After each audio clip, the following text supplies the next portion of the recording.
Voilà. Donc, je pense que euh, on peut démarrer. Est-ce que tout le monde a accès à mon écran? Est-ce qu'il y a quelqu'un qui ne voit pas l'écran? Oui. Vous voyez tout sur l'écran? Et au niveau de la voix? Oui, c'est bon, c'est moi. Au niveau de la voix, vous entendez aussi bien? Bien que je rapproche encore le micro. Oui, très bien. Je vous attends. Ok, super. Donc, sans plus tarder, nous allons démarrer. Et ceux qui ont l'habitude de suivre nos formations, on commence souvent par une petite présentation pour permettre au formateur de savoir le registre dans lequel il va évoluer. Oui, monsieur Mathias.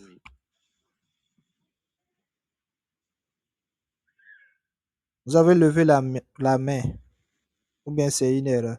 Donc, je disais, on va permettre à chacun de se présenter et cette fois-ci, elle sera différente de la présentation d'hier. Vous allez nous donner votre nom et prénom de là où vous nous suivez et vous allez ajouter si vous avez des expériences en matière de suivi et évaluation. Donc, ça permet au formateur de savoir quel registre, quel jargon et aussi la vitesse à employer pour la formation afin que chacun se lance, afin que chacun soit vraiment très à l'aise. C'est bon? Donc, on va aller très vite. En 5 minutes, il faut qu'on finisse les présentations. On va commencer avec Madame Aïssatou. Madame Aïssatou nous reçoit.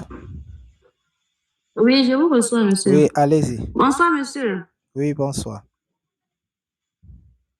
Bonsoir, chers collègues. Oui, allez-y. Je m'appelle Ousmane Maman Aïssatou. Oui. Ok, est-ce que vous avez des expériences? Oui. Allez-y. Oui, j'ai une expérience en suivi et évaluation puisque j'ai fait gestion de projet.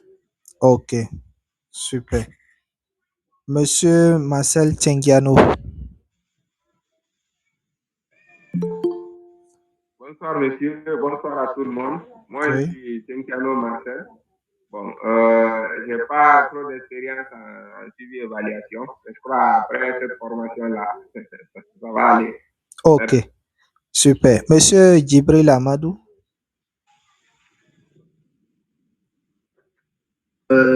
Djibril Amadou, je réside à Dougou, je suis enseignant de carrière, mais je suis élu local. J'ai été un peu dans le monde des ONG pendant un moment. Ok. Super. Voilà ce que j'ai dit, merci beaucoup. Ok. Monsieur Begui Dossou, Doussi. Oui, bonsoir. Oui, bonsoir. Oui, je suis Doussi Begui, je réside à Banikwara et je suis dans les projets, mais je n'ai pas une expérience en matière de suivi et évaluation. Ok, merci. Monsieur Gongé Razak. Oui, bonsoir, moi c'est Gongé Razak. Je suis Sinandé, je suis également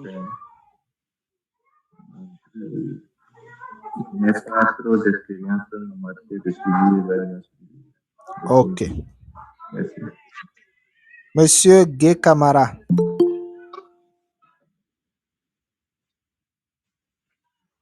Monsieur Gay Kamara. Ok, merci, bonsoir monsieur.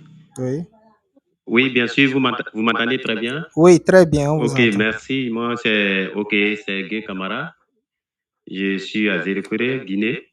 Je travaille dans le cadre du développement communautaire, mais je n'ai pas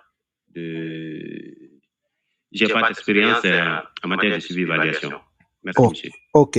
Monsieur Igor Amanoudo. Bonsoir, mesdames et messieurs. Je suis Igor Amanoudo, comme vous venez de l'appeler. Je me fais un peu en suivi évaluation. Ok, merci. Super. Monsieur Joseph Aoulan. Bonsoir, monsieur Jacques. Bonsoir, chers tous. Moi, c'est Bilemounou Joseph Paoula. Je vous suis depuis la Guinée-Conakry. Je suis ancien étudiant de ce cabinet et en même temps point focal en Guinée. Merci. Ok, super. Monsieur Kader Kotopera. Oui, bonsoir à tous. Moi, c'est Kader Kotopera. Je suis à Banikwawa. Je n'ai aucune expérience dans le suivi et évaluation. Ok. Mais je suis dans la gestion des projets Super. depuis plus de 7 ans. Super. Merci. Merci. Monsieur Mathias Sossou. Ok, merci, monsieur Jacques. On m'appelle Sossou Mathias. J'ai fait la gestion des projets de développement local. J'aimerais approfondir mes connaissances dans le domaine de suivi et évaluation de façon pratique. Ok. Merci. Ok. Monsieur NDG Sen.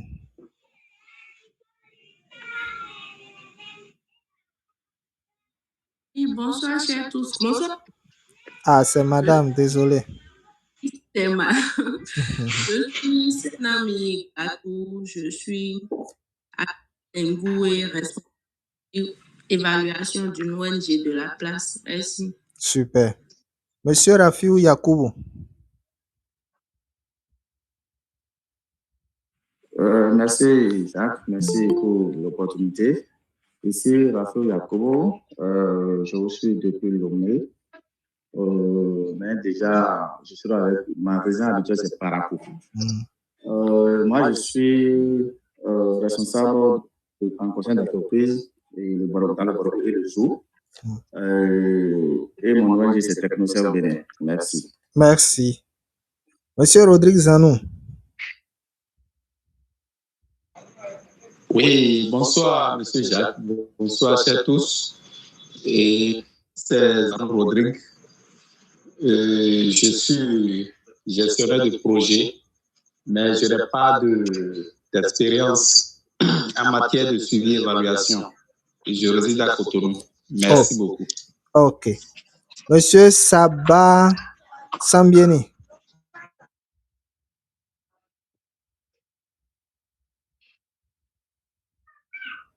Bonsoir à tous. Ici, c'est M. Sagui Kofi. C'est juste que je me suis connecté sur le portail de ma femme. D'accord. Je suis un ancien élève du cabinet. Ok. Madame Salamatou Maman.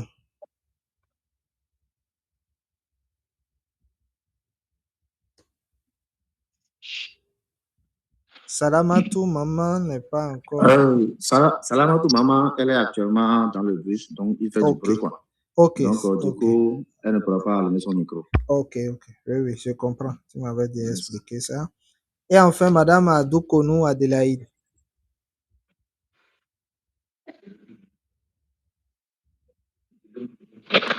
Si elle nous entend. Ok. Apparemment, elle ne nous entend pas, mais elle n'est pas à côté. Ok. Merci à tout un chacun. Il y a 3 principes. Le premier principe, c'est que, à part le présentateur, tout le reste éteint le micro pour qu'on puisse avoir une communication fluide. Et après une présentation de 30 à 40 minutes, on va aller dans des questions. C'est ce qu'on a l'habitude de faire. Mais spécialement pour aujourd'hui, vu le sondage que j'ai fait, il n'y a que quelques têtes qui ont d'expérience en matière de suivi et évaluation. Donc, le rythme de ce soir va changer. Donc, après chaque étape, on va permettre aux gens de poser des questions. Et dès que chaque étape une étape est comprise, on peut passer maintenant à une autre étape. On aura aussi à faire des exercices. Donc, tant que c'est compris, on bouge. Si c'est pas compris, on explique jusqu'à ce que chacun puisse comprendre. Le deuxième principe, c'est que vous avez un bloc-notes à côté et vous notez tout ce qui est tout ce que vous ne comprenez pas et surtout les commentaires, les ajouts, puisque c'est un moment de partage. Je veux aussi apprendre de vous parce que j'ai entendu certains dire qu'ils sont à des postes de suivi évaluation, d'autres qui ont déjà eu des expériences. Donc, ça sera un moment de partage aussi. Je veux gagner aussi de vous. Donc, vous notez tout ce qui est question. Vous pouvez partager avec nous des cas pratiques aussi, donc pour qu'on puisse vraiment aller plus vite. Troisième principe, je suis en train d'enregistrer la vidéo, donc vous n'avez pas besoin de recopier mot pour mot tout ce qui va s'afficher à l'écran. Donc, à la fin, nous allons partager sur YouTube tout ce que nous allons faire ce soir et vous pouvez suivre à votre rythme. Nous aurons à travailler pendant 2 jours, aujourd'hui et puis demain, à la même heure, à 20 heures. Donc, où nous aurons à partager des connaissances, du donner, du recevoir pendant ces 2 jours. Et c'est gratuit, ouvert à tout le monde. Donc, vous pouvez informer votre entourage, les collègues, les amis, des parents et autres pour profiter de cette aubaine. Parce que aujourd'hui, nos cours gratuits sont les cours que les gens vous vendent ailleurs à des prix très élevés, alors que nous offrons cela gratuitement. Donc, faites profiter de votre entourage de cette occasion, de cette opportunité. Donc, pour ceux-là qui ne me connaissent pas, je m'appelle Jacques Tayora. Je réside au Bénin, précisément à Parakou.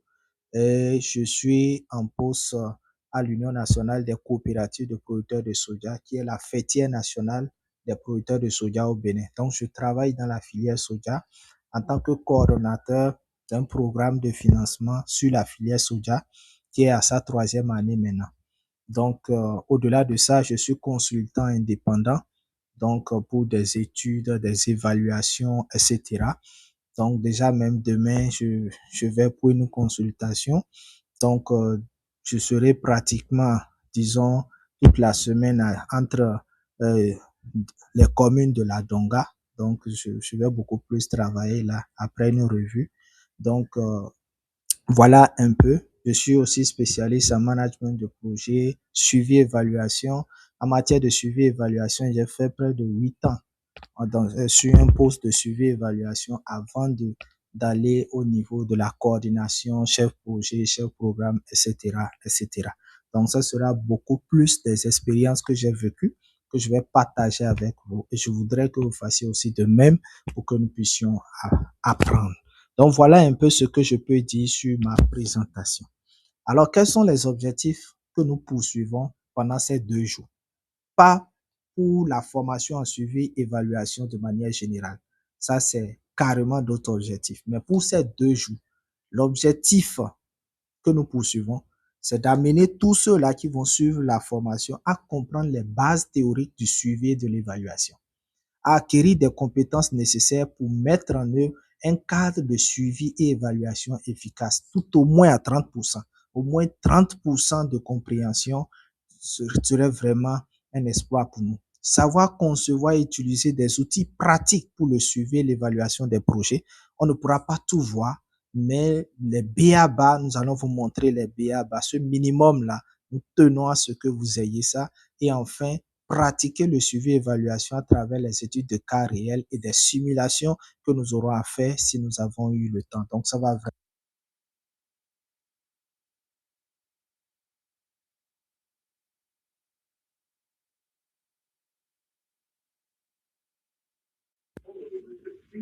Désolé. Moi, je n'ai plus de son. Oui, c'est vrai. Le micro était déchargé. Je l'ai changé rapidement.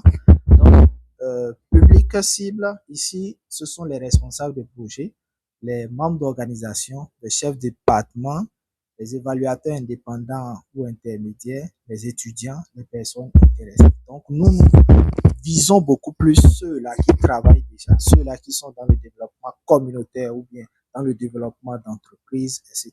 Donc, voilà, nous voulons que ça soit des gens qui vont pratiquer directement ou bien qui ont des opportunités à pratiquer directement cette formation. Et la méthodologie utilisée ici, ça sera vraiment interactif. Vous allez voir, on va beaucoup échanger.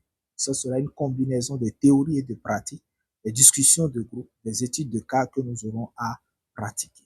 Donc, au cours de cette formation, nous allons utiliser des présentations PowerPoint, il y aura des outils qui seront compilés en Word qu'on peut partager, des outils numériques qu'on peut aussi parcourir si on a le temps, et aussi des documents de référence que je vais partager aussi avec vous, que vous pouvez lire aussi après.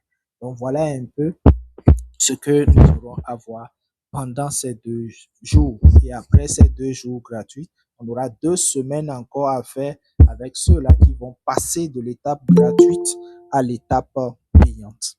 Alors, 4 modules vont meubler ces 2 jours. Le premier module, pour ceux qui ont vu l'annonce sur WhatsApp, vous allez voir les 4 modules là. Le premier module, c'est une introduction au suivi et à l'évaluation. Le deuxième module, ça sera les concepts clés. Le troisième module, ça sera le processus de suivi et de l'évaluation. Et le module 4, ça sera beaucoup plus les outils de suivi et d'évaluation. Donc, que nous allons voir. OK. Alors, nous voulons commencer maintenant. Je voudrais que vous prêtez vraiment une oreille attentive et de poser aussi suffisamment de questions après. Nous ne pouvons pas commencer ce cours sans clarifier c'est quoi le suivi, c'est quoi l'évaluation. En matière de suivi, en matière d'évaluation, pour se lancer dans ce métier, c'est 2 choses qu'il ne faut pas confondre. En matière de suivi, qu'on va appeler encore en anglais monitoring, le suivi, c'est un processus continu de collecte, d'enregistrement et de suivi des informations pertinentes sur un projet, un programme ou une activité. Le jour où vous avez démarré le projet, le suivi commence ce jour-là. Le jour où vous avez démarré le projet, le suivi commence ce jour-là. Et le suivi consiste à collecter toutes les informations. En matière de suivi, aucune information n'est erronée, aucune information n'est mauvaise. Toute information est utile à un moment donné. Donc, le fait de collecter des données, d'enregistrer les données au jour le jour, depuis le démarrage du projet jusqu'à la fin du projet, c'est ça qu'on appelle le suivi. Le suivi va vous permettre de suivre votre projet, de mettre en œuvre du moins votre projet, d'enregistrer tous les progrès, d'enregistrer toutes les performances, et ça va vous permettre aussi de pouvoir comparer les données réelles au plan prévu. Qu'est-ce qu'on avait prévu au départ, où nous sommes en train d'aller. Donc, le suivi va contribuer à détecter aussi les problèmes et les écarts par rapport aux objectifs, ce qui permet de prendre des mesures correctives en temps réel. Quand nous, par exemple, on nous prend comme consultant pour faire une évaluation d'un projet, que ça soit à mi-parcours, que ça soit l'évaluation des références ou bien à mi-parcours ou bien l'évaluation finale. Notre focus est souvent fait généralement sur le suivi. Quel est le suivi qui est fait? Quand est-ce que le suivi a commencé? Quels sont les outils que les gens ont utilisés pour pouvoir faire le suivi? Donc, tous ces éléments-là sont audités afin de pouvoir remarquer est-ce que ces outils-là sont les outils qui sont adaptés au projet, parce qu'on n'utilise pas des outils parce qu'il faut utiliser. Les outils doivent être adaptés au projet. Donc, on va voir ça un peu plus loin. Donc, voilà un peu en quelques mots ce qu'il faut retenir sur le suivi.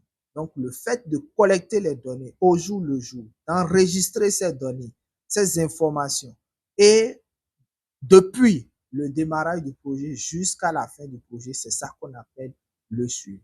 Alors, l'évaluation va venir ici pour faire une analyse systématique. De l'autre côté, on a dit c'est un processus continu. Mais ici, on va parler d'une analyse systématique et objective. C'est très important. Analyse systématique et objective.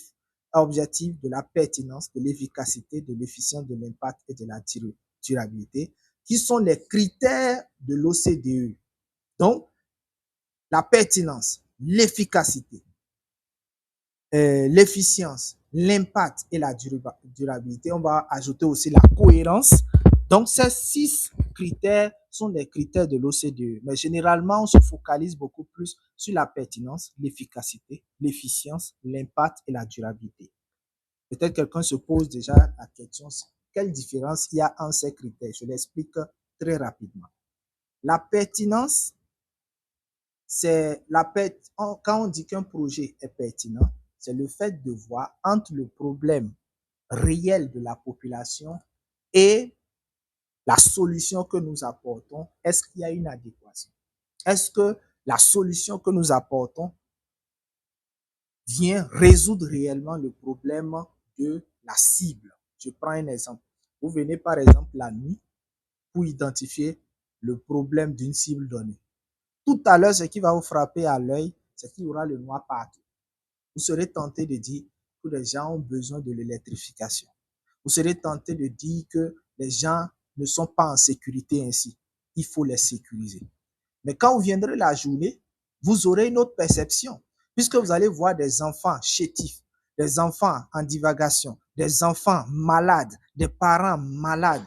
Très tôt, vous ne verrez pas l'insécurité, vous ne verrez pas le manque de lumière, mais vous allez voir encore d'autres problèmes. Donc, parfois, pour faire l'identification du problème, il faut prendre toutes les possibilités, tous les revers de la main afin de pouvoir identifier le problème central. En management de projet, on a déjà vu les outils d'identification de problèmes, donc on ne va pas revenir sur ça. Donc, le fait de comparer entre la solution, c'est-à-dire le projet que nous sommes en train de mettre en œuvre et le problème réel de la population ou bien de la cible, on va faire ressortir la pertinence. Ça veut dire que si ça répond, ça veut dire qu'on peut dire que ce projet-là est pertinent. Mais si ça ne répondait pas, on va dire que ce projet-là n'est pas du tout pertinent. En matière d'efficacité, on compare entre ce qui a été prévu et ce qui a été réalisé. On suppose, par exemple, qu'on veut construire des puits. On est venu, par exemple, dans la localité, on a constaté que les gens n'ont pas accès à l'eau potable, et ce qui est source de plusieurs maux au sein de la communauté. Donc, nous voulons faire des forages, des puits aussi, afin de pouvoir faciliter l'accès à de l'eau potable et de pouvoir résoudre tout ce qui est maladie liée à l'eau. Donc, ainsi, on a prévu faire, par exemple, 100 forages. Si, sur 2 ans, si pendant les 2 ans, qui ont coûté peut-être 100 millions, c'est un exemple que je prends, si on vient, par exemple, on remarque que les 100 puits ont été construits, puisqu'on avait prévu 100 et que les 100 ont été réellement construits, on va parler là d'efficacité. On est d'accord. Maintenant, on peut encore creuser, parce que là, il ne faut pas être rapide, il ne faut pas être pressé pour conclure en même temps que le projet a été efficace. On peut encore creuser afin de voir quel est le délai dans lequel ces résultats ont été atteints. N'oubliez pas, on avait dit dans l'exemple que c'est dans 2 ans. Si peut-être ils sont allés à 2 ans et demi, ou bien ils sont allés à moins de 2 ans, voici des paramètres encore qui sont pris en compte pour pouvoir juger de l'efficacité d'un projet. En matière d'efficience, le projet devait être exécuté pour 100 millions. Est-ce qu'à la fin, ça a été réellement fait avec les 100 millions? Est-ce qu'on n'est pas allé à 102 millions, à 103 millions? Au niveau de l'efficience, on peut encore faire ressortir les procédures. Est-ce que les procédures en matière de décaissement des fonds, peut-être pour exécuter une activité, il faut envoyer des thèmes de référence, ça doit faire un cursus donné. Pour des factures, peut-être des factures normalisées. Pour les différents retraits, voilà comment ça va se passer. Est-ce que ces procédures-là ont été respectées? Donc, il faut creuser jusqu'à ce niveau afin de pouvoir parler d'efficience ou non.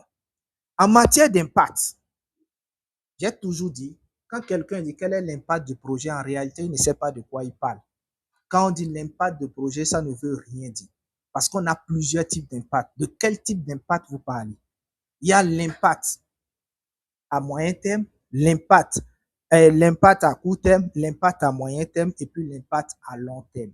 Donc, il faut préciser du type d'impact dont vous parlez. Donc, ici, quand on parle de l'impact du projet, on parle des 3 dimensions de l'impact, c'est-à-dire l'impact à moyen terme, l'impact à court terme et puis l'impact à long terme. Et l'impact à court et à moyen terme sont mesurés au moment de la mise en œuvre du projet, c'est-à-dire pendant la mise en œuvre du projet. Et l'impact à long terme, c'est minimum 2 ans après la mise en œuvre du projet. Donc, quand on dit on veut voir l'impact du projet et qu'on est pendant la mise en œuvre du projet, on vous parle de l'impact à court terme et de l'impact à moyen terme. Dans la théorie de changement, j'ai eu à expliquer déjà ces différents détails. L'impact à court terme est généralement constaté entre 0 à 2 ans et demi du projet. L'impact à moyen terme en 2 ans et demi jusqu'à 5 ans, si c'est un projet de 5 ans. Et puis l'impact à long terme est constaté après 2 ans. Bon, après, si vous avez des difficultés de compréhension entre ces 3 types d'impact, je vais revenir pour expliquer. Donc, pour gagner en temps, il faut remarquer que l'impact ici, c'est le changement qu'on apporte au sein de la communauté. Qu'est-ce qu'on a apporté de nouveau? Qu'est-ce que la cible est capable aujourd'hui de faire grâce au projet? Qu'est-ce que la cible est capable de faire même après le départ du projet? Donc, en matière de durabilité, la durabilité, beaucoup de projets pensent que c'est à la fin qu'il faut parler de durabilité. Non, aujourd'hui, on parle d'action de durabilité. Ça veut dire que déjà, au démarrage du projet, il faut déjà que les actions soient des actions de durabilité, que les activités soient des activités de durabilité, que tout ce que nous allons faire soit des activités de durabilité. Et il y a beaucoup d'outils qui nous permettent de pouvoir mesurer la durabilité. Donc, vous voyez, quand on dit évaluer un projet, en réalité, on tient compte de ces 5 critères. Donc, la pertinence, l'efficacité, l'efficience, l'impact et la durabilité. Donc, on ne peut pas parler de évaluation sans parler de ces différents éléments. Donc, j'ai voulu creuser jusqu'à ce niveau pour que vous compreniez comment une évaluation est vraiment très dense et il faut vraiment de l'expertise, de l'expérience pour pouvoir mieux cerner cette thématique-là. Donc, l'évaluation examine aussi les résultats obtenus, les leçons apprises et les recommandations pour l'amélioration. Il y a un module où nous allons voir comment on fait l'évaluation de l'impact et quand on fait l'évaluation, du moins les types d'évaluation où nous allons les creuser encore davantage. Donc, nous allons prendre encore un chapitre pour parler encore de l'évaluation. Donc, l'évaluation peut être réalisée à différentes étapes du cycle du projet, depuis la conception à la clôture. Donc, nous avons l'évaluation des références. Nous avons l'évaluation à mi-parcours. Nous avons l'évaluation finale. Et puis maintenant, il y a une autre évaluation qu'on fait, qu'on appelle l'évaluation S-Ant. Normalement, on a 5 évaluations totales. Oui, s'il vous plaît, gardez les questions, vous allez réagir tout à l'heure. Généralement, on vous parle de 4 évaluations. L'évaluation de référence que d'autres appellent l'évaluation de départ. Il y a l'évaluation à mi-parcours, l'évaluation finale et l'évaluation qu'on fait que d'autres vont appeler l'évaluation post-projet, etc. Donc, généralement, c'est les 4.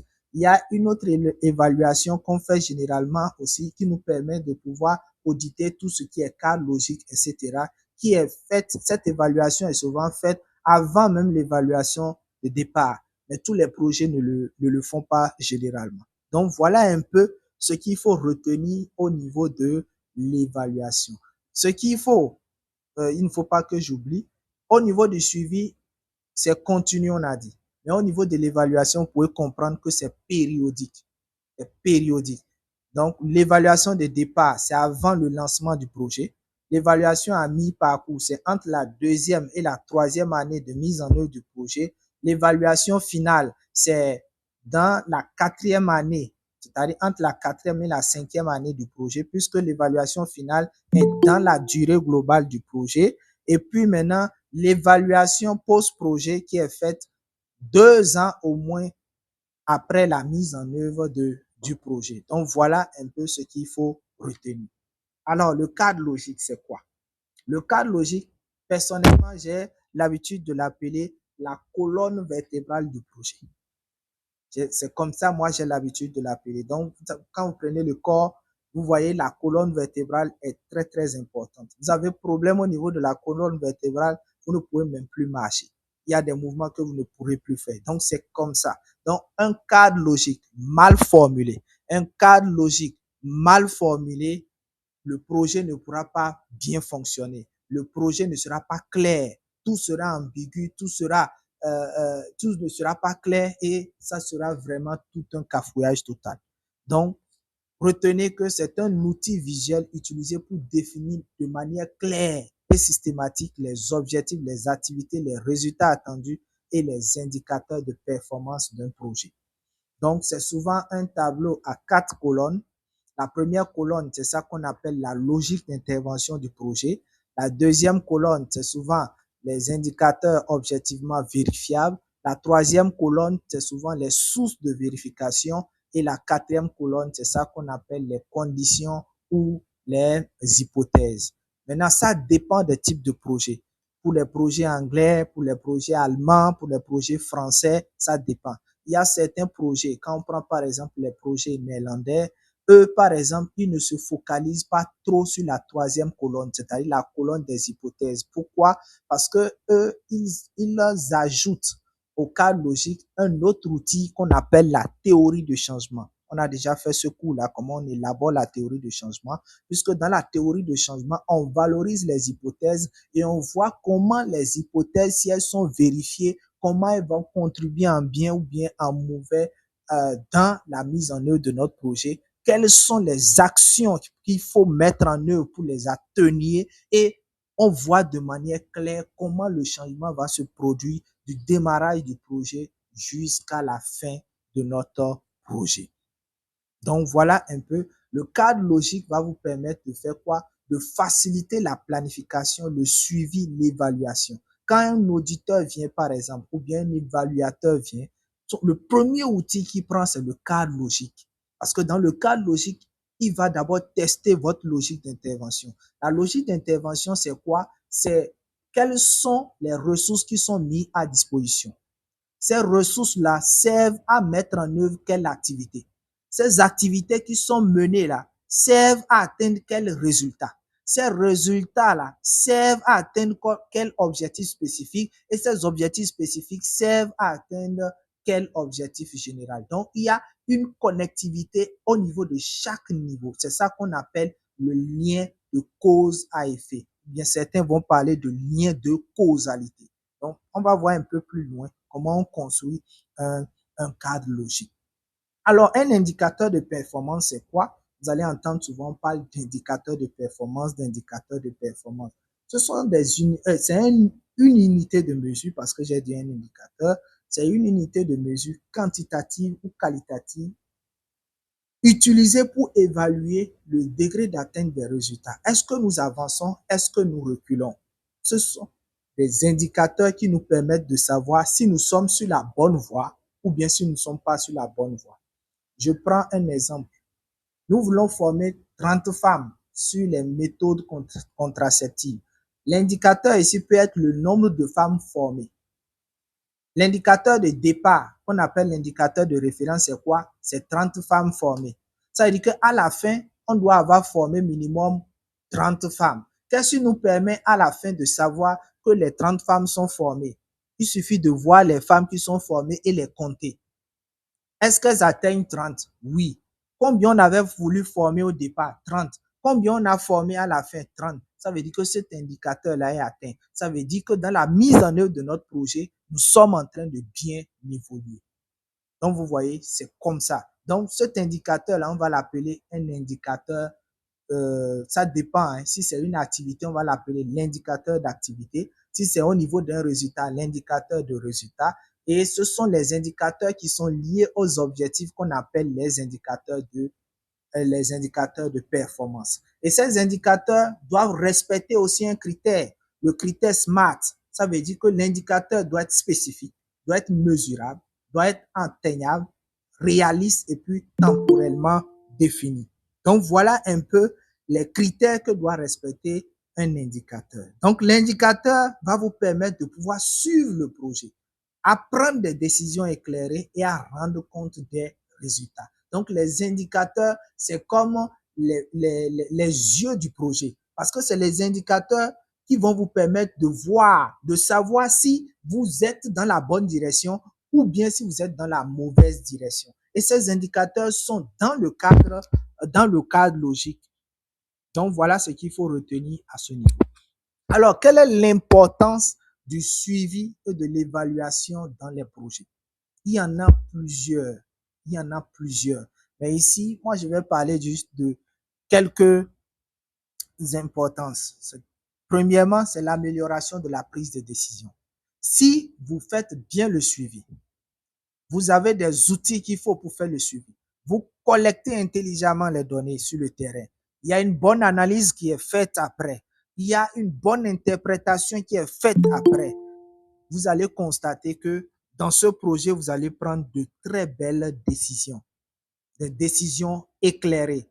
Et ça va vous permettre aussi de pouvoir ajuster les stratégies en temps réel. Vous ne serez pas surpris de quelque chose dans la mise en œuvre de votre projet. Donc, le suivi et évaluation est très important. Vous allez voir que dans tous les projets, il y a toujours un poste qu'on appelle le poste de suivi évaluateur, le responsable suivi évaluateur ou chargé suivi évaluation. Ce poste-là est maintenant incontournable dans les projets. La dernière fois, je disais au cours d'une conférence qu'aujourd'hui, si quelqu'un vit et qui n'a pas une compétence en suivi évaluation, il suivi. Parce que même dans nos activités quotidiennes, même dans nos maisons, même dans nos propres projets, il faut faire du suivi et l'évaluation parce que nous gérons des projets chaque jour, même dans nos foyers, dans nos activités. C'est des mini-projets que nous gérons. Donc, il faut un suivi et l'évaluation à des moments donnés. Donc, vivre sans avoir cette compétence, c'est une mauvaise gestion que nous allons faire à coup sûr. Parce que nous n'allons pas prendre de bonnes décisions.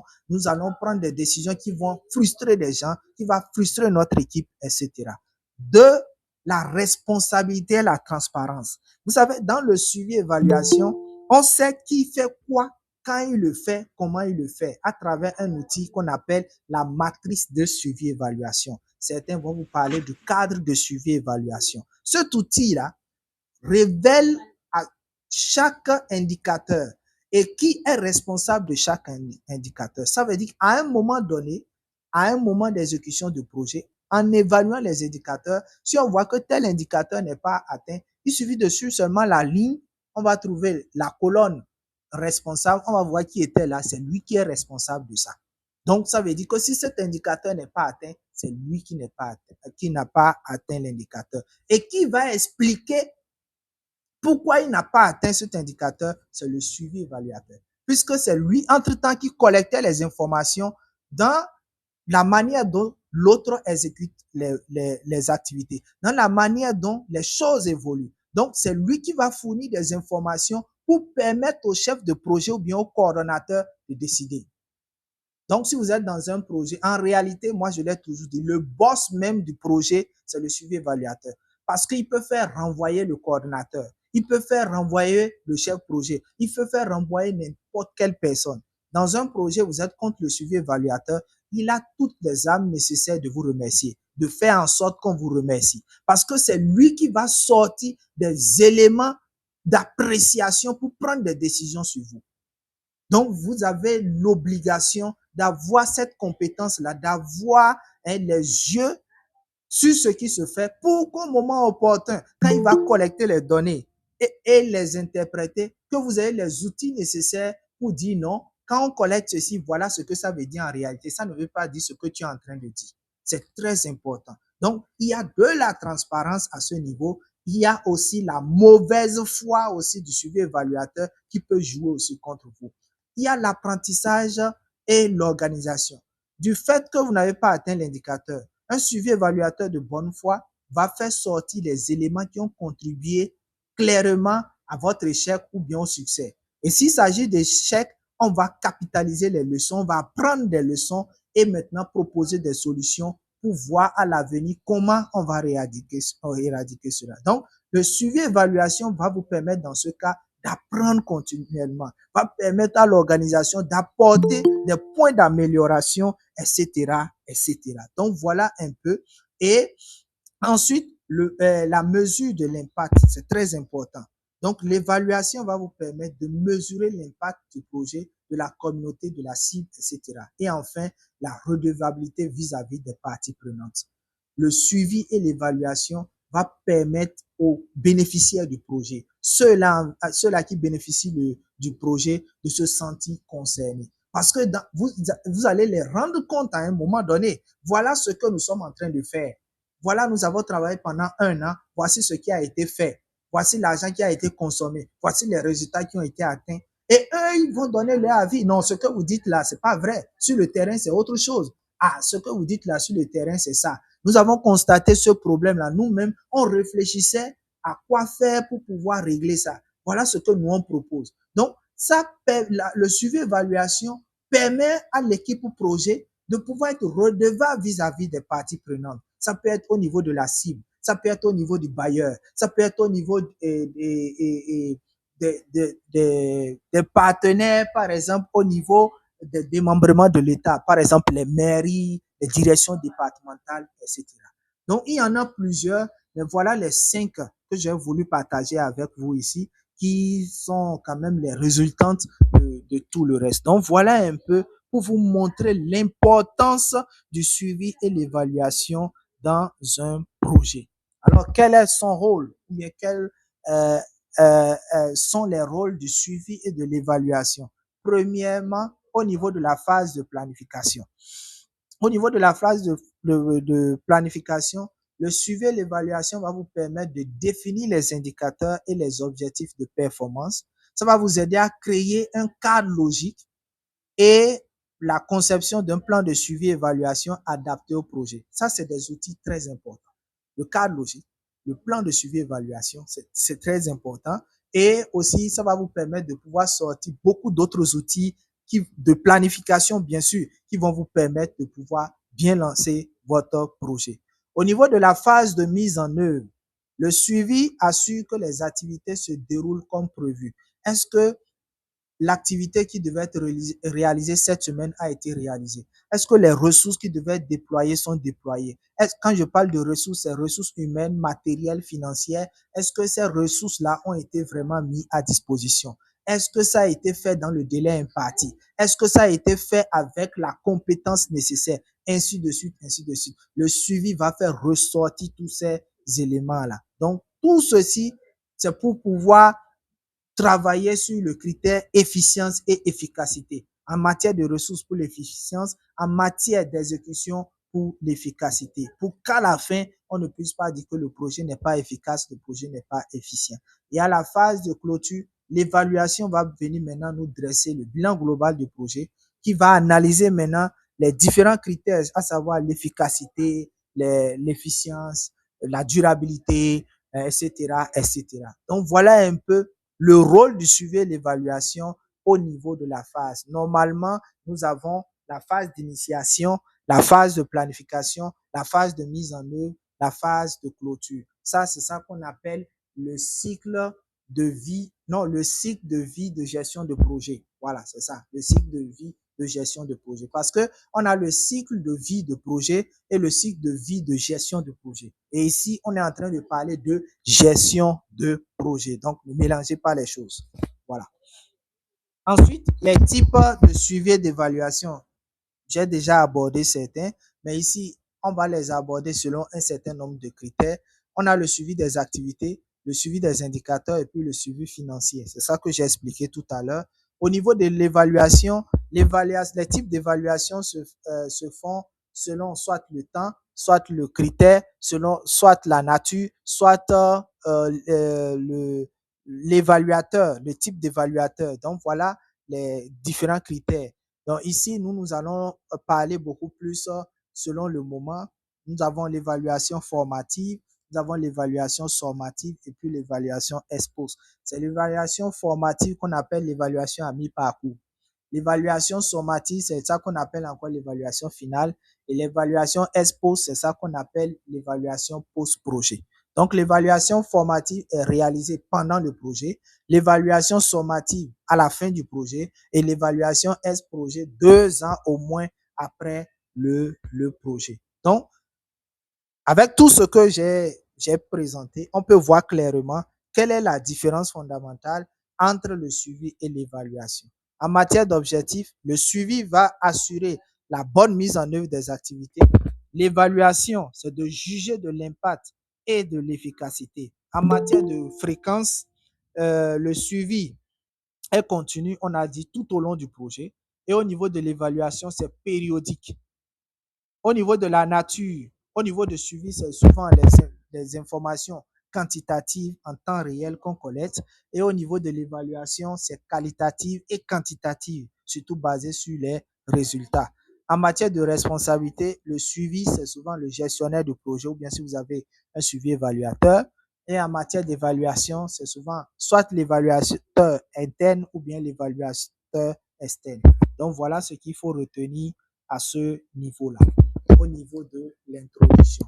En matière d'objectifs de suivi-évaluation, j'ai déjà partagé ça un peu plus loin. On va gagner en temps.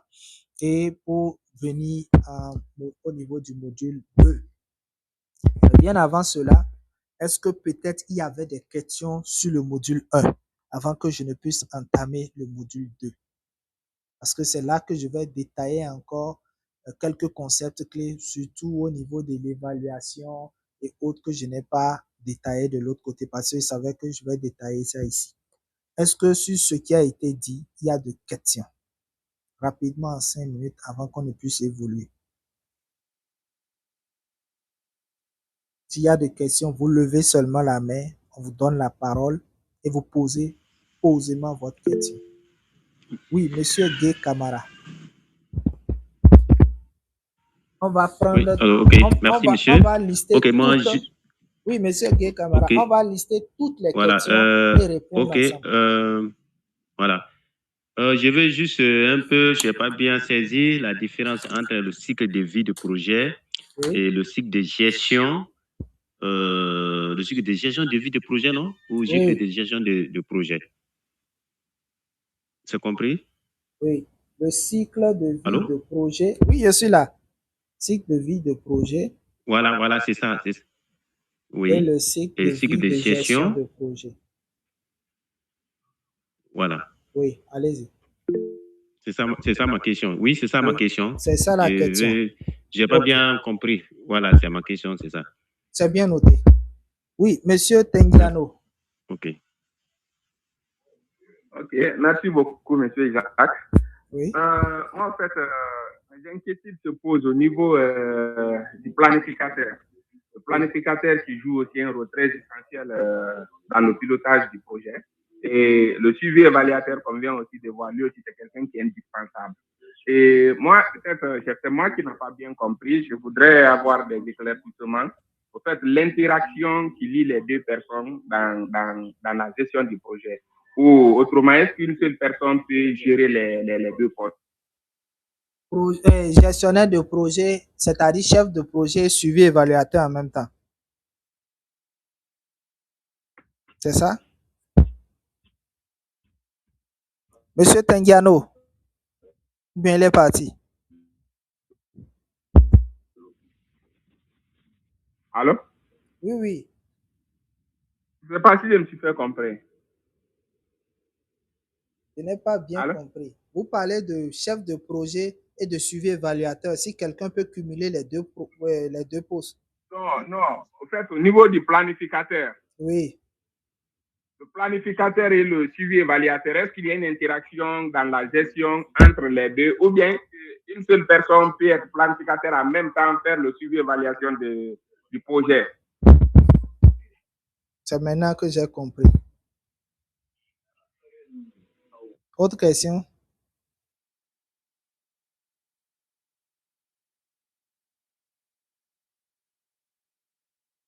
Autre question? Levez la main, s'il vous plaît. Je n'ai que les deux. OK. Peut-être en répondant aux deux questions, on commence par la question de monsieur Gay Camara. J'ai entendu. Oui, monsieur Mathias, allez vite.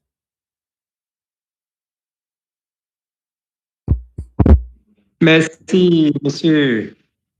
Bon, au niveau de l'importance du suivi évaluation, je n'ai pas bien suivi les 5 importances que vous avez énumérées. Okay. Je ne sais pas si après la présentation, nous aurons par WhatsApp le support pour pouvoir nous imprégner correctement de ces importances.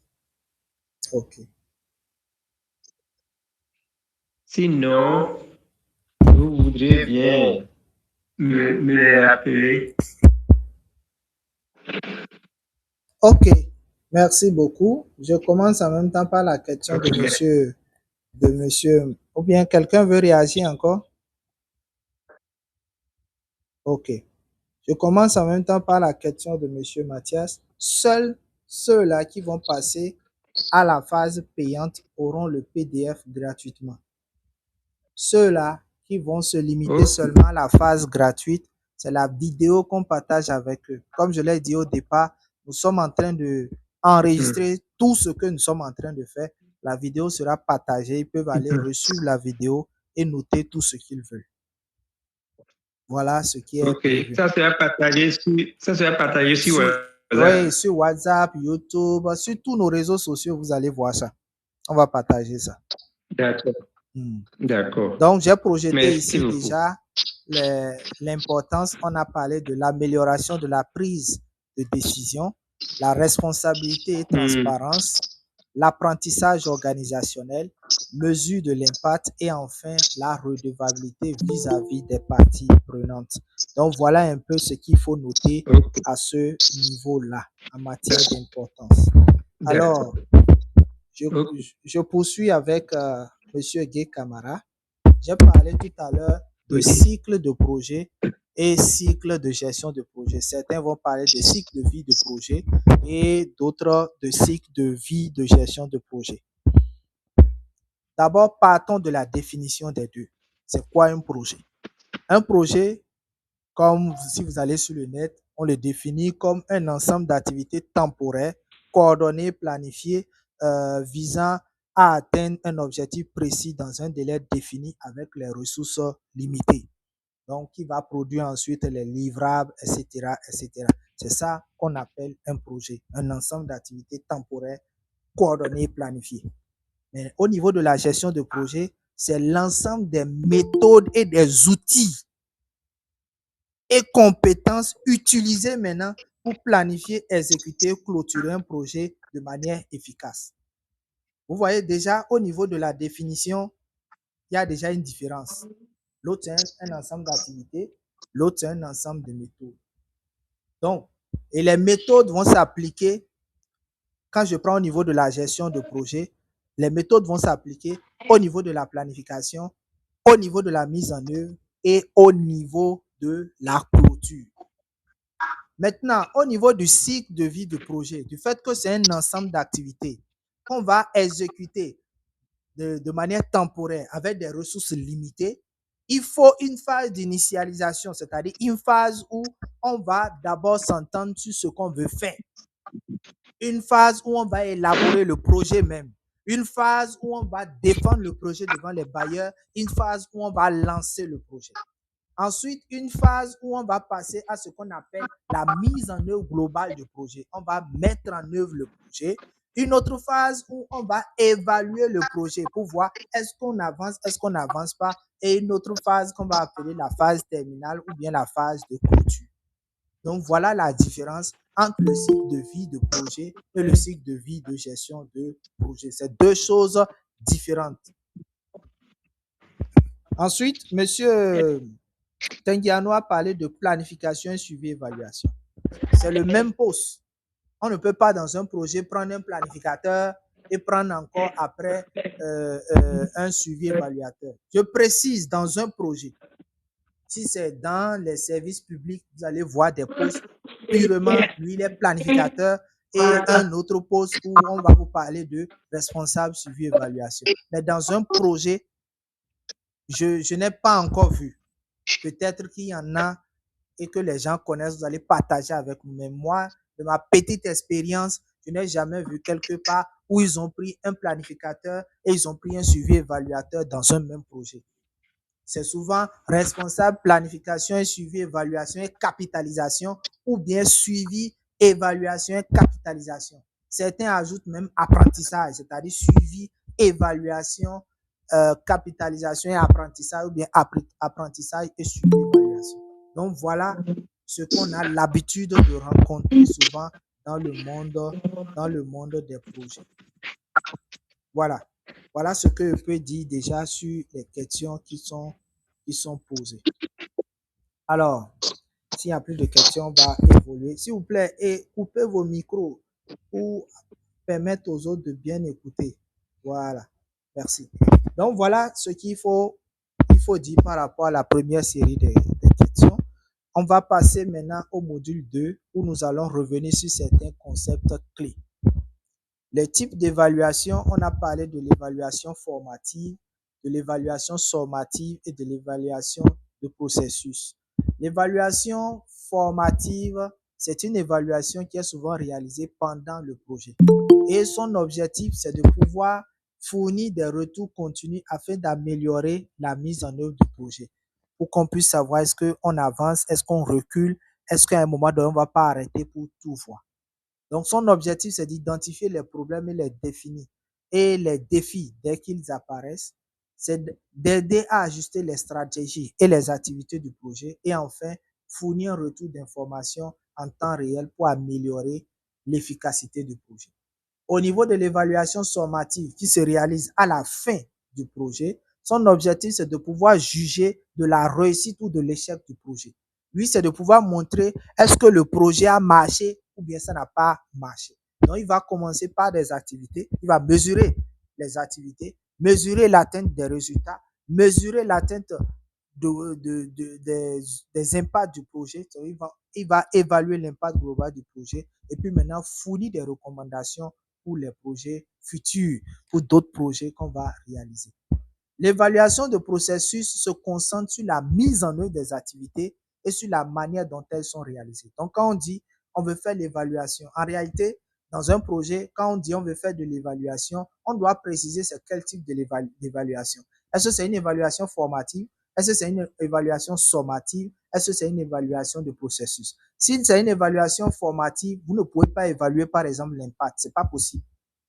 Mais si c'est une évaluation sommative, vous pouvez évaluer l'impact. Au niveau de l'évaluation de processus, qu'on appelle encore d'autres l'évaluation du suivi, se concentre sur la mise en œuvre des activités. Qu'est-ce qui est fait? Il se concentre beaucoup plus sur les activités. Donc, comment le projet a été mené en mettant l'accent sur l'efficacité des processus et des stratégies utilisées. Donc, lui va beaucoup plus s'appesantir sur comment les activités du projet sont mises en œuvre. Identifier les réussites et les défis et améliorer maintenant les processus. Lui se concentre beaucoup plus sur les activités. Quelqu'un d'autre peut parler d'évaluation d'activité. Voilà ce qu'il faut retenir à ce niveau. J'ai voulu revenir sur ça. Je vais revenir encore sur l'indicateur de performance afin de pouvoir vous montrer comment on utilise les indicateurs SMART. Mais je vais commencer par le critère SMART. Le S, on a dit c'est un cycle. S-M-A-R-T. Le S, ça veut dire spécifique. Un objectif, quand est-ce qu'on dit qu'un objectif est spécifique? C'est quand l'objectif nous montre clairement à quoi il fait allusion, c'est-à-dire ce qu'il définit. Ça peut être le quoi, le qui, le où, le quand et le pourquoi. J'ai donné un exemple. Organiser une formation de 2 jours sur la gestion des finances pour 30 jeunes entrepreneurs dans la ville de Cotonou d'ici août 2025. Vous voyez, on a plusieurs éléments qui sont dedans. Le quoi, le qui, le où et le quand. Et ici, en quoi c'est spécifique, c'est qu'on nous parle ici de la gestion de finances. On connaît déjà, il s'agit de quel domaine. Donc, quand vous formulez par exemple un objectif, quand vous formulez par exemple un indicateur, quand vous formulez une activité, quand vous formulez un résultat, parce qu'on peut avoir des objectifs SMART, des résultats SMART, des activités SMART, on peut avoir des indicateurs aussi ainsi. Donc, tous ces éléments-là vont se tirer dans ces critères-là. Donc, vous devez forcément savoir comment on utilise chaque critère. Donc, pour savoir que votre objectif que vous avez formulé est SMART, c'est que est spécifique, je vous l'ai dit, c'est que vous devez voir clairement, vous devez vous poser la question, l'objectif attaque quel domaine? L'objectif va dans quel sens? L'objectif touche quel domaine? Ici, vous allez voir que c'est la finance parce qu'on dit formation de 2 jours sur la gestion de la finance. Donc, ici, il est question de la gestion de la finance. Donc, c'est un domaine financier. Donc, c'est spécifique, c'est clair et on connaît déjà de quoi il est question. Quelqu'un a son micro ouvert et ça fait du bruit. C'est Monsieur Jean. Voilà. Merci. Je l'ai aidé à couper le micro. Même si vous avez votre micro coupé, vous nous entendez. Ensuite, nous avons le deuxième critère qui est mesurable. En fait, si votre objectif n'est pas mesurable, n'est pas SMART, vous ne pourrez pas ressortir clairement l'indicateur de performance. C'est pareil pour les résultats, c'est pareil aussi pour les activités. Donc, il est important de pouvoir vraiment veiller à ce que surtout au niveau de la logique d'intervention, la manière dont vous formulez chaque élément, que ça soit vraiment SMART pour faciliter au suivi évaluateur la formulation des indicateurs de performance. Donc, quand on vient au niveau de la mesurabilité, un objectif doit être mesurable afin de pouvoir suivre le progrès. Ici, quel est l'élément qui va nous permettre d'apprécier? Parce qu'on a dit un indicateur, c'est un élément qui nous permet de pouvoir mesurer les progrès. Donc ici, quel est l'élément qui va nous permettre de pouvoir mesurer le progrès après? Puisqu'on nous a dit qu'on veut former 30. Donc ici, l'élément 30 qui sort est l'élément de mesure. Donc à la fin, ce qu'on peut compter, ce sont les jeunes. Et les jeunes là doivent être forcément 30 puisque c'est 30 qu'on a voulu former. Donc ici, on va dire par exemple former 30 jeunes entrepreneurs sur la gestion des finances. Donc un objectif doit être mesurable afin de pouvoir suivre les progrès et évaluer si l'objectif est atteint. Donc ça doit, pour savoir qu'un objectif est SMART, on doit répondre à la question comment mesurer le succès, comment mesurer le résultat, comment mesurer l'objectif. C'est ce que, et quand on dit mesurer, c'est qu'il faut avoir des chiffres. Comment parler du critère atteignable? Il faut répondre à la question est-ce que c'est possible? Par exemple, organiser la formation avec un budget de 500 000 francs avec ou avec un personnel existant. C'est comme vous dites, par exemple, former 10 000 femmes de parcours sur les méthodes contraceptives avec 10 000 francs ou bien pendant 2 mois. C'est spécifique, puisque là, il s'agit du domaine de la santé. C'est mesurable parce qu'on parle de 10 000 femmes, ou bien c'est 1000 femmes que j'ai dit, mais ce n'est pas atteignable puisque ce n'est pas possible de former 1000 ou bien même si c'est 10 000 femmes en 2 mois, ce n'est pas possible. Et si on va même parler des ressources, si on dit par exemple avec 200 000 francs, est-ce que 200 000 francs peut? Ça veut dire que là, ce n'est pas atteignable. Donc, pour savoir que le critère atteignable est respecté dans votre objectif, c'est de vous poser la question, est-ce que c'est possible? Une fois que vous pouvez répondre que c'est possible, ça veut dire que c'est atteignable. Au niveau de la pertinence, vous allez répondre à la question, pourquoi cet objectif est-il important? Ça, c'est la question à laquelle vous allez répondre.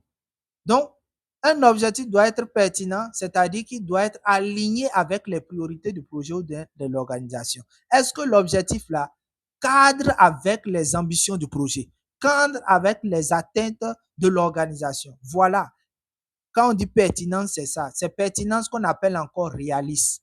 Donc, parfois, les gens ont souvent tendance à confondre atteignable et pertinence ou bien atteignable et réaliste. Atteignable, c'est est-ce que c'est possible? Réaliste, est-ce que c'est pertinent? Est-ce que c'est bon pour notre projet? Est-ce que ça cadre avec notre projet? La formation est importante pour renforcer les compétences financières des jeunes entrepreneurs locaux et soutenir leur développement. Et enfin, temporel, un objectif doit avoir un délai précis pour être atteint. Et la question à laquelle que vous devez répondre, c'est quand l'objectif doit-il être atteint? Quand l'objectif doit-il être atteint? Donc, la formation peut s'achever jusqu'en août 2025. Voilà ce qu'il faut faire, l'exercice qu'il faut faire. Il y a des gens qui ne savent pas formuler les objectifs SMART, les indicateurs, les résultats SMART, etc., etc. Pour y arriver, voici les questions que vous devez vous poser. Au niveau de spécificité, c'est quoi? C'est qui? C'est où? C'est quand? C'est pourquoi? Etc. Au niveau de mesurable, comment mesurer? Au niveau de atteignable, est-ce que c'est possible? Au niveau de pertinence, pourquoi cet objectif est-il important? Est-ce que ça s'aligne? Et après, au niveau de temporel, est-ce que l'objectif, quand l'objectif doit-il être atteint? Voilà un petit exercice où on nous demande de formuler un objectif pour un projet de sensibilisation. Donc, ce que on va faire, on ne pourra pas traiter ça maintenant. Maintenant, vous allez faire la capture. Vous allez faire la capture ici à ce niveau. Et puis maintenant, vous essayez après. Donc, pour pouvoir gagner en temps, voici les éléments que j'ai proposés pour que vous puissiez voir un peu comment ça se fait. Vous pouvez faire la photo ici. Donc, je vous donne rapidement 10 secondes pour faire la capture. Et là, après, vous pouvez vous exercer. Alors ici, si je prends le premier, une organisation de santé souhaite sensibiliser la population d'une ville au danger de la consommation du sucre. Voilà comment l'objectif SMART est formulé. Sensibiliser 50 000 personnes sur les dangers de la consommation excessive de sucre en 3 mois à travers des ateliers communautaires et des supports médiatiques. Pourquoi il faut mettre à travers? Ou bien, généralement, on utilise à travers, ou bien en faisant, ou bien, pourquoi il faut le mettre? C'est pour le critère pertinence, pour le critère réaliste. C'est le à travers là qui nous permet de pouvoir juger est-ce que ça peut être réaliste, est-ce que ça peut être, est-ce que c'est pertinent, etc. On va essayer d'évaluer. C'est spécifique parce que ici, il s'agit de la santé. On va sensibiliser les populations. C'est mesurable parce qu'on nous parle de 5000 personnes. C'est atteignable parce que ici, on nous dit qu'on va utiliser des ateliers communautaires. Parce que quand on prend par exemple 3 mois, même si par jour, on doit former 10 personnes, en 3 mois, on peut couvrir les 5000 personnes. Donc, c'est atteignable. Et on nous dit qu'on va encore utiliser des supports médiatiques. Donc là, c'est atteignable. C'est réaliste parce que le message est pertinent et les canaux sont accessibles. Tout le monde sait aujourd'hui le danger du sucre. Donc, le fait, ça répond vraiment aux attentes de la population, ça répond vraiment au contexte actuel en matière de consommation de sucre. C'est temporel parce qu'on nous parle de 3 mois. Les campagnes de sensibilisation vont se réaliser sur 3 mois. Donc, cet objectif est SMART. Donc, voilà comment on analyse. Donc, nous, par exemple, si on nous appelle en tant qu'évaluateur et on doit auditer le cadre logique, on va prendre les objectifs. Et c'est l'exercice là qu'on fait. On fait un tableau pour voir, pour ressortir, est-ce que l'objectif est SMART? Est-ce que c'est mesurable? Est-ce que c'est atteignable? Est-ce que c'est réaliste? Est-ce que c'est temporellement défini? Et à la fin, on conclut bon ou pas bon. Et quand c'est pas bon, on reformule maintenant. Et à la fin, c'est ce tableau-là qui est utilisé pour faire ce qu'on appelle le cadre logique actualisé. Et sur la base de cet outil, les autres outils maintenant seront aussi actualisés. On prend un dernier cas pour un projet de collecte de fonds. Une ONG veut collecter des fonds pour construire un puits d'eau dans une région rurale.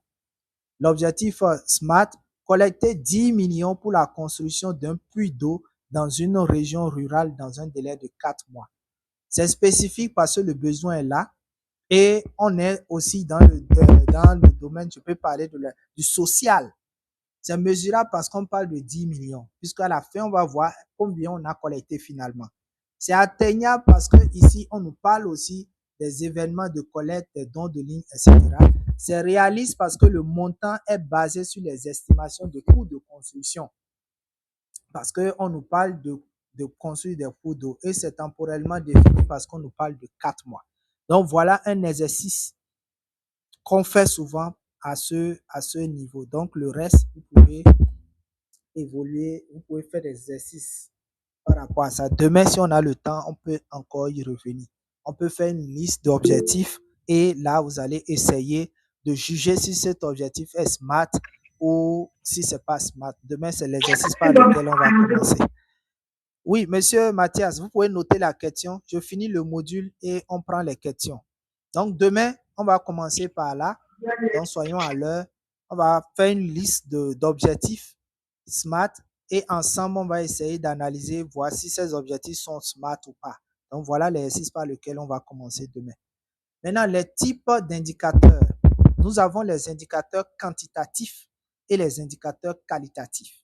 Les indicateurs quantitatifs, ce sont les données numériques qui permettent de mesurer une quantité ou bien des quantités précises. Exemple, le nombre de bénéficiaires formés, le taux de participation, le pourcentage, le nombre de jours de formation réalisés, etc., etc. Au niveau des indicateurs qualitatifs, à ce niveau, ce sont des témoignages, ce sont des expressions, ce sont des descriptifs que je voulais dire, qui ne peuvent pas toujours être exprimés numériquement. C'est-à-dire ce que les chiffres ne peuvent pas dire.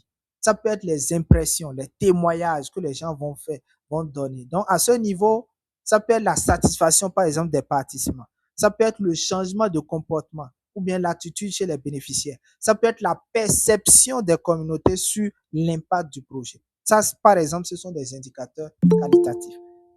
Chacun a ses avantages et ses inconvénients. Les indicateurs quantitatifs facilitent la collecte et l'analyse. Ouais, pour collecter les indicateurs quantitatifs, c'est très facile. Pour les analyser aussi, c'est très facile. Vous allez voir dans les cadres logiques, généralement, c'est souvent 80 contre 20% d'indicateurs quantitatifs et qualitatifs. Or, normalement, on doit équilibrer. Deuxième avantage, ça permet une évaluation précise de l'ampleur d'un résultat. Parce que là, comme c'est des chiffres, aujourd'hui, on a beaucoup de logiciels d'analyse et qui peuvent nous interpréter des tendances. Donc, si on a des tendances, on peut facilement les interpréter. Mais au niveau des témoignages, par exemple, c'est difficile.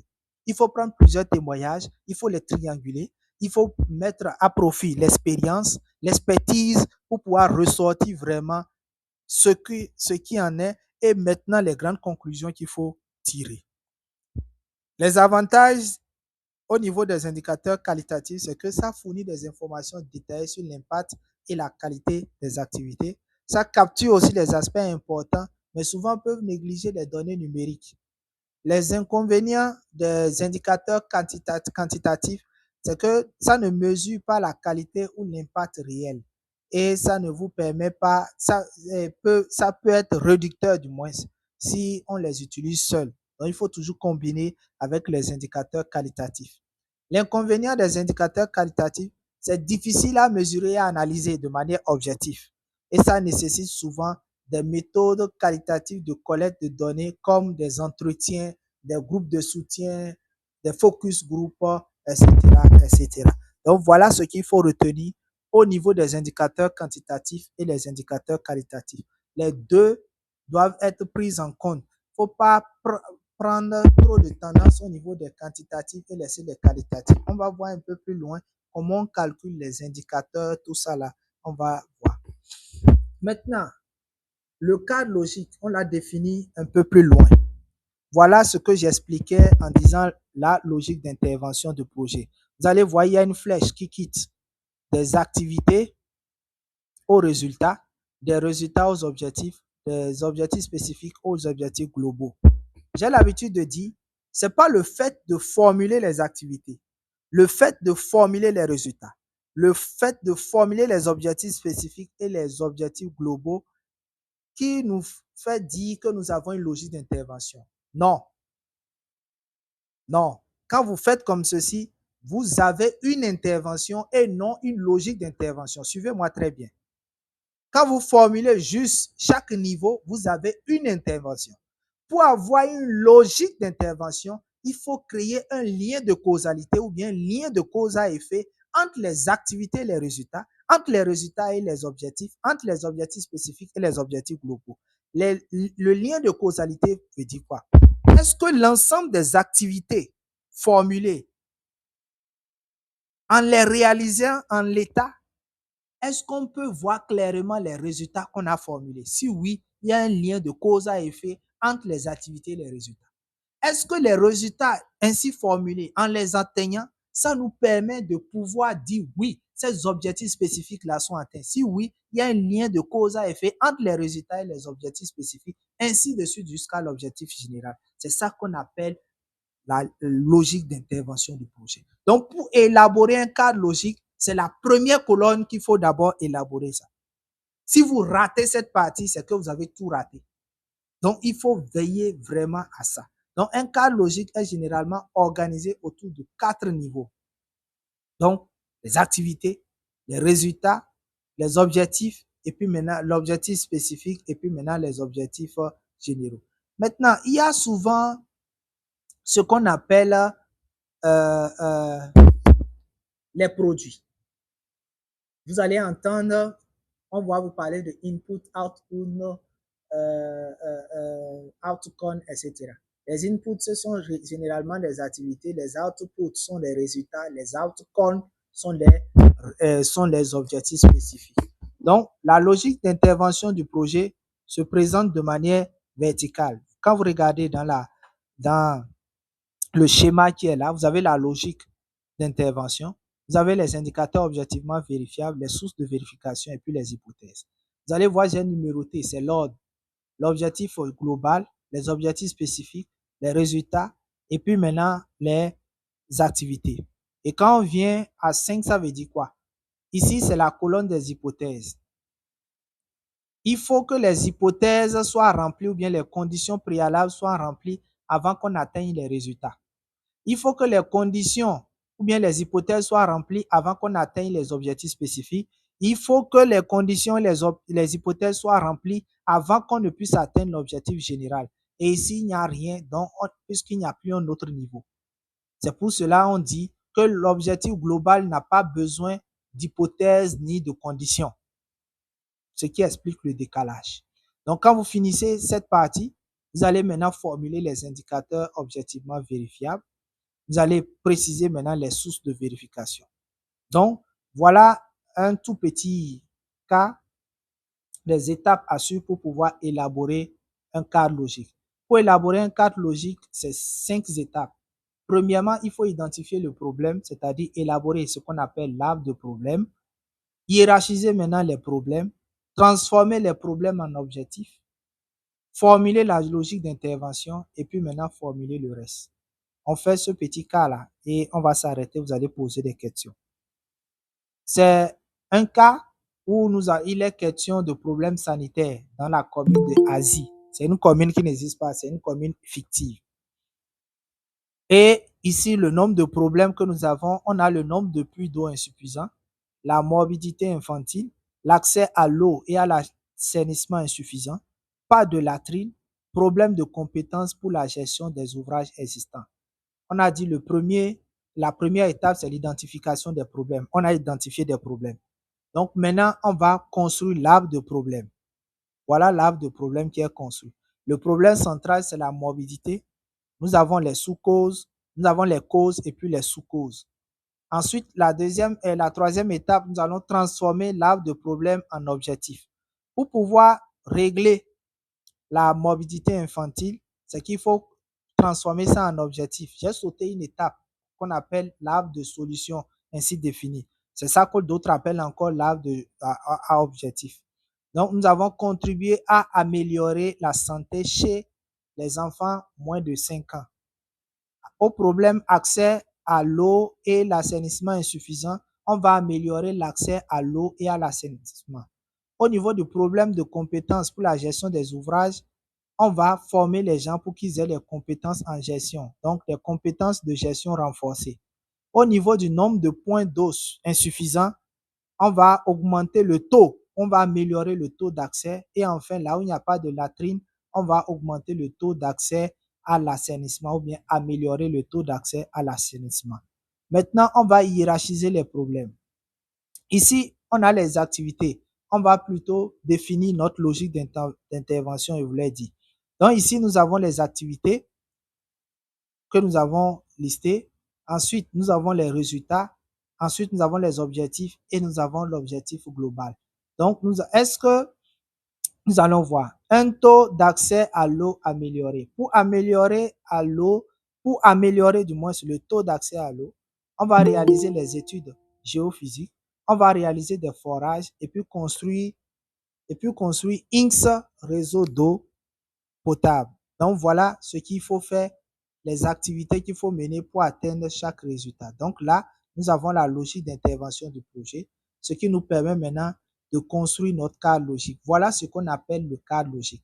Nous avons ici la logique d'intervention du projet. Nous avons les indicateurs objectivement vérifiables.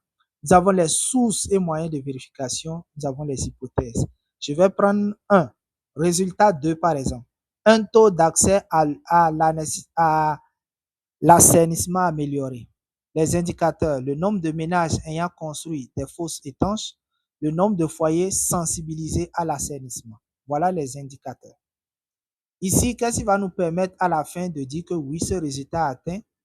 Qu'est-ce qu'on va prendre comme élément de vérification? On a les enquêtes auprès des ménages, on a les rapports d'assainissement et on a les données des artisans qu'on a formés. Et quelles sont les conditions qui doivent être remplies? Voilà les conditions qui doivent être remplies. Voilà. Deuxième arrêt. Moi, je ne vois pas l'écran. Je ne vois pas votre écran. Ah, est-ce que c'est général, s'il vous plaît? Non, moi aussi, je ne vois pas l'écran. C'est la connexion. Moi, je vois l'écran. Moi, général. Ça doit être la connexion, puisque moi-même, j'ai un retour ici. Et dans mon retour ici, j'ai... Moi, je reçois 5 sur 5. Voilà. Moi, je t'entends, mais je ne vois pas l'écran. Voilà. Ceux qui ne voient pas l'écran, ça doit être un souci de connexion. Ça doit être un souci de connexion. Sinon, chez moi ici, je vois parfaitement l'écran. Et j'ai un retour, j'ai encore un portable et une tablette allumée ici pour avoir l'aspect des gens de l'autre côté, etc. Donc, voilà, chez moi. C'est sûr que c'est une affaire de connexion à votre niveau. Maintenant, les questions, il y avait M. Mathias qui s'impatientait. M. Mathias, vous avez des questions?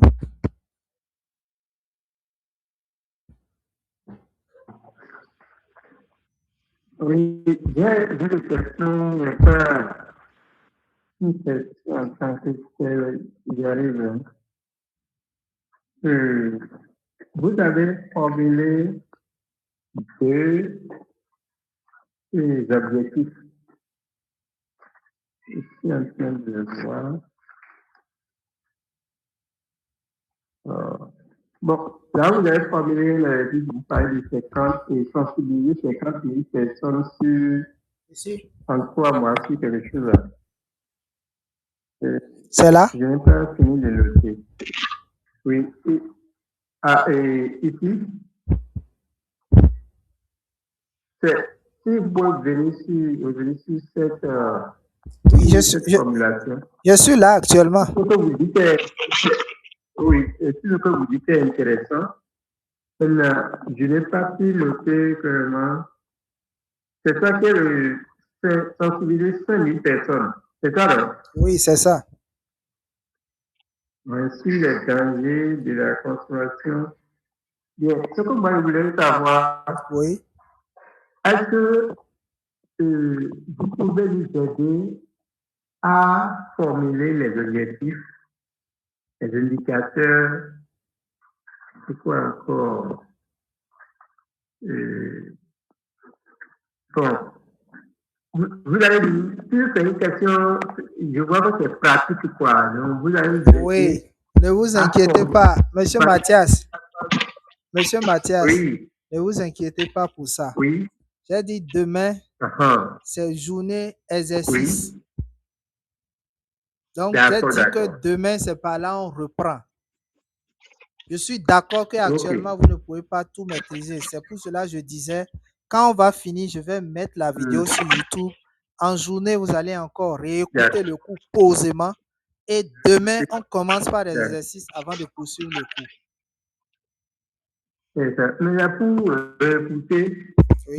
Alors, vous me recevez? Oui, je vous écoute. Pour réécouter sur YouTube, par exemple, je n'ai pas le lien pour pouvoir écouter bien. Comment? Notre chaîne YouTube, c'est Tainate Business Center. Il suffit qu'à la fin, je dis souvent à la fin, oui. de m'envoyer juste un coucou. Oui. Vous m'envoyez juste message coucou. Si je vois coucou après la fin du cours, oui. Je sais déjà que c'est quelqu'un qui vient de suivre le cours. Et je lui envoie la vidéo, le lien. Ok. Voilà. À la fin, je vais vous laisser mon numéro. D'accord. Oui. Et là, quelqu'un m'envoie coucou. Automatiquement, je lui envoie le lien. Ok. C'est bon? Merci. Ok, super. C'est bon. Merci. Il y avait Madame Adoukonou qui avait la main levée. Oui, bonsoir, Monsieur Jacques. Oui, bonsoir. Et merci pour la présentation. Moi, j'ai une préoccupation qui concerne les types d'évaluation. Oui. Bon, et précisément l'évaluation ex-post ou l'évaluation du processus. Vous avez dit, si je ne me trompe pas. Oui. Et vous avez dit, bon, erreur de ma part, que c'est une évaluation qui se fait avant même le démarrage du projet. Quel type Et d'évaluation? après, vous avez dit que... Alors, vous me suivez? Oui, oui, mais il y a un peu après, de bruit vous avez dit autour. Oui, c'est pas chez moi. Monsieur Mathias n'a qu'à couper son micro. Ok, voilà, il y a un micro. Voilà, allez-y maintenant. Et c'est concernant l'évaluation ex-post ou l'évaluation de processus. Oui. Maintenant, bon, si j'ai bien compris, vous avez dit que c'est une évaluation qui se fait avant le démarrage du projet. Mais après, vous avez dit que ça permet de comprendre comment les activités sont menées. C'est là que je n'ai pas compris. Moi-même, je n'ai pas compris la question. Vous parlez de quelle évaluation d'abord? L'évaluation? Oui. Évaluation ex-post. Ex-post, oui. Oui, ou évaluation de processus. Vous avez dit elle est faite souvent avant le démarrage du projet. Ok. C'est bien ça, non? Non, c'est pas ça. C'est ça, non? Si je l'ai dit, ça veut dire que c'est une erreur. L'évaluation ex-post est différente de l'évaluation de processus. C'est deux évaluations différentes. L'évaluation de processus, c'est ça qu'on appelle encore l'évaluation des activités. Puisque cette évaluation se concentre sur les activités qui sont mises en œuvre. Donc, quand on prend le cadre logique, on s'en fout des résultats, on s'en fout des objectifs, on se concentre sur les activités. Comment les activités ont été réalisées? Est-ce que ça a été réalisé dans la durée impartie, avec les ressources imparties, avec la compétence nécessaire? Voilà les questions auxquelles vont répondre l'évaluation de processus. Mais l'évaluation ex-post, qui est l'évaluation qui est faite au moins 2 ans après la mise en œuvre de votre projet. C'est-à-dire, si votre projet finit cette année, en 2025, pour faire normalement l'évaluation ex-post, c'est en 2027 qu'il faut faire cette évaluation. Parce qu'il faut donner le temps aussi aux résultats qu'on a eu au niveau de la phase finale, là, au niveau de l'évaluation finale, je vous l'ai dit, de se transformer. Il faut donner le temps à ces résultats de se transformer. Voilà pourquoi ce minimum de 2 ans pour permettre aux résultats de se transformer. Donc voilà, si je l'avais dit, ça veut dire que c'est une erreur. L'évaluation ex-post est différente de l'évaluation de processus. Et l'évaluation de processus peut se faire à tout moment, puisque c'est concentré sur les activités. On peut le faire avant l'exécution du projet, pendant l'exécution du projet et même à la fin du projet. Voilà ce qu'il faut retenir là. Autre question? Ok, s'il vous plaît, monsieur Jacques. Oui. Et je peux? Allez-y. Quelle est alors la différence entre l'évaluation ex-post et l'évaluation sommative? Ok.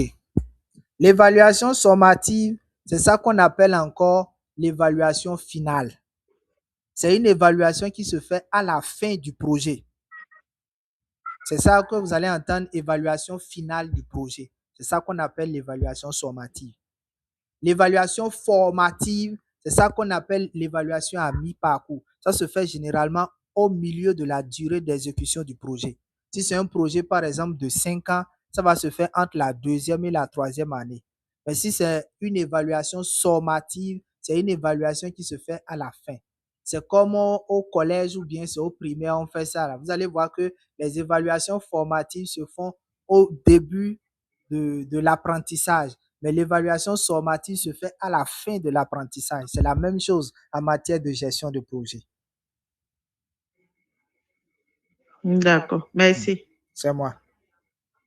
Oui. Monsieur Sidiki Keita, vous avez la main levée.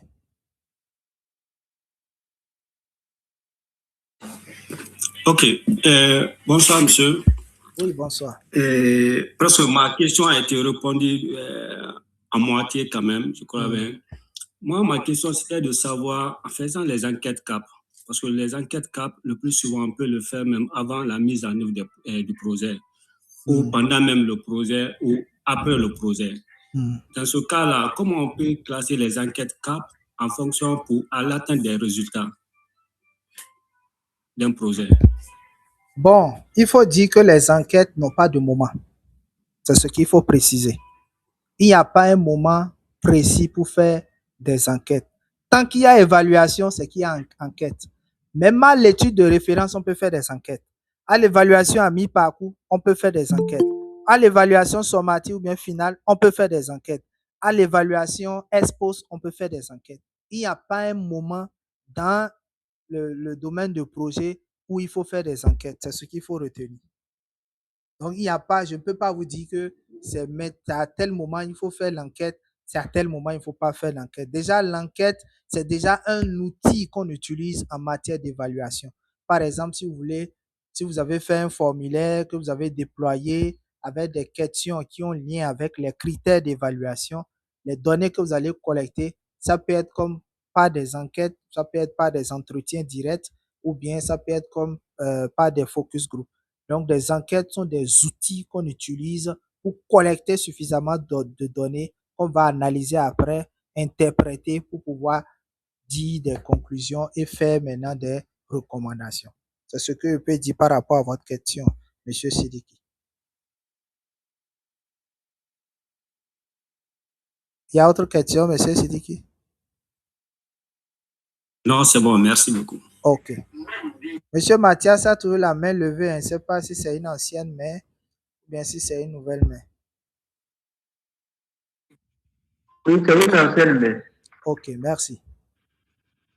Donc, nous allons finir avec le dernier module, puisque le cours, c'est de 20h à 22h. Donc, nous avons encore 10 minutes. Donc, on va mettre à profit ces 10 minutes-là, puisque demain, on a prévu faire des exercices. Donc, ça va nous prendre aussi le temps. Si on n'évolue pas dans le cours, et là, ça va nous rester le module 4. Comme ça, on va faire des exercices et finir avec le module 4. Donc, ici, nous allons voir ce qu'on appelle le processus de suivi et l'évaluation. On aura à voir aussi des choses intéressantes ici. Donc, vous pouvez aussi noter beaucoup de choses. Donc, la planification du suivi et d'évaluation est une étape essentielle dans la gestion du projet, de tout projet. Et c'est d'ailleurs même la première étape. Quand je vous ai donné tout à l'heure le cycle de vie de gestion de projet, j'ai parlé de la planification, de la mise en œuvre et puis de la clôture. Donc, la planification de suivi et évaluation, c'est le premier niveau. Voilà pourquoi on parle de essentiel. Ça va vous permettre de pouvoir vous assurer que les activités du projet sont suivies de manière structurée, que les résultats peuvent être mesurés efficacement et que l'évaluation apportera des informations pertinentes pour les ajustements futurs. Donc, pourquoi c'est important de planifier? Ça, vous le connaissez déjà. C'est pour mieux clarifier les objectifs et les résultats. C'est pour le suivi systématique, puisque dès le lancement du projet, le suivi démarre. C'est pour l'amélioration continue, c'est-à-dire on aura fait certainement des erreurs, on va apprendre de ces erreurs et prévenir après. On aura fait de bonnes choses, on va apprendre, qui va nous permettre de nous aguerrir et de pouvoir affronter de meilleurs devants, etc., etc. La prise de décision informée, c'est très important. Et puis maintenant, la redevabilité. Donc, voilà un peu ce qu'il faut retenir en termes d'importance. Donc, comment créer un plan de suivi-évaluation? Ici, on n'aura pas le temps de faire un exercice sur comment on élabore un plan de suivi-évaluation. Mais à la phase payante, on aura vraiment suffisamment le temps pour pouvoir le faire. Et même des exemples de documents qu'on peut partager avec vous. Pour mettre en place un plan de suivi et évaluation, c'est 6 étapes. La première étape, c'est la définition des objectifs de suivi et évaluation. Il faut les définir de manière claire. Deuxième chose, c'est de définir les responsabilités. Troisième chose, c'est d'identifier les indicateurs. Quatrième chose, c'est de choisir les méthodes de collecte de données. Cinquième chose, c'est de prévoir un budget de ressources et enfin maintenant un calendrier. Je vous ai mis un canevas à droite. Il y a un canevas à droite, c'est le canevas officiel pour pouvoir élaborer un plan de suivi et évaluation. C'est-à-dire, il y aura des généralités sur le suivi et évaluation, c'est-à-dire un bref aperçu du projet. Qu'est-ce que le suivi et évaluation selon vous et dans le type de projet que vous êtes en train d'exécuter? Pourquoi vous voulez faire le suivi et évaluation dans votre projet? Quels sont les objectifs du système de suivi et évaluation que vous voulez mettre en place, que si c'est une prestation, etc. Maintenant, vous allez venir dans le vif du sujet. Allô, on est ensemble là? Quelqu'un essayait de parler. Seulement, j'ai perdu l'écran.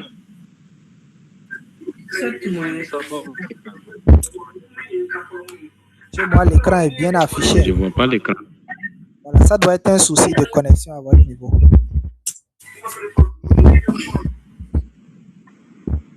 Donc, je disais, voici le plan qu'il faut utiliser. Il y aura le cadre logique que vous allez élaborer.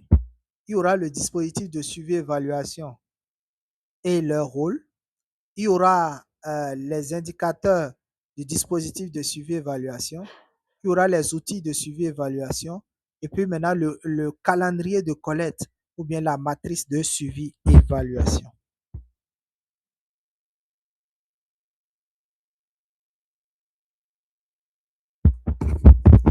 On est ensemble?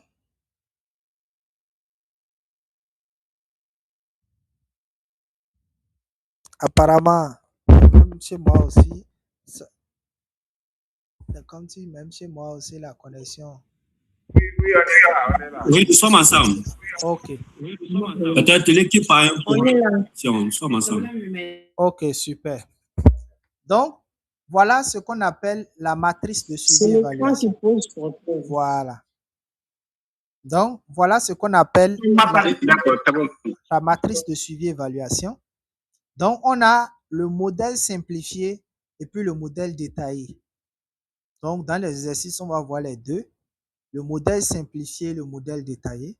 Le modèle simplifié, on l'utilise quand on est sûr que l'ensemble des collaborateurs du projet sont, c'est que ces collaborateurs-là maîtrisent suffisamment le suivi et évaluation. Mais s'il y en a dedans qui ne maîtrisent pas, je vous conseille de prendre le niveau détaillé.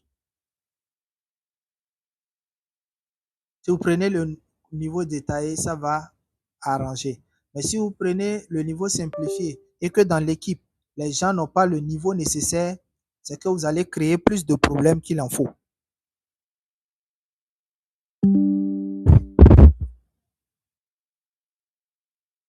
OK. Donc, pour le modèle simplifié, nous avons l'indicateur, les indicateurs. Il y a un souci de connexion. Hein. Ah bon, vous ne me recevez plus?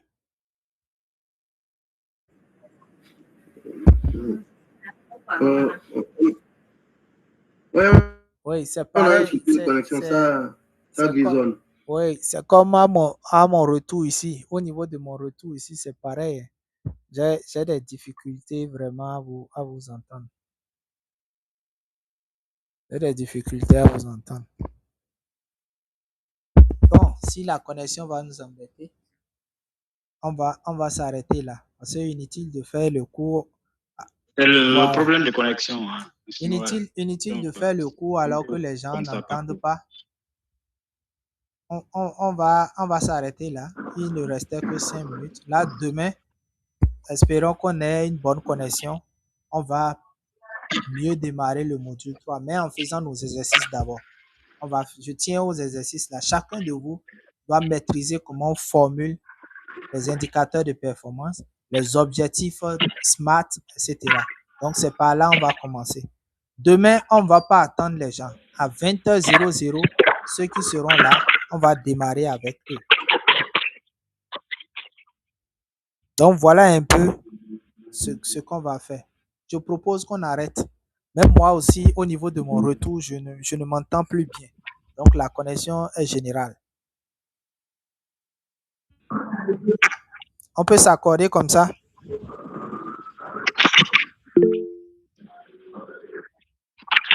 Oui, monsieur Mathias. Ça marche. Oui, n'oubliez pas de nous donner le contact. Oui, je vais donner le contact tout à l'heure. Je vais même mettre ça dans le chat pour que tout le monde ait ça.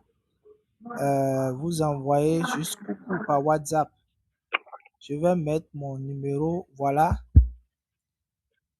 Donc, ça va faire 00229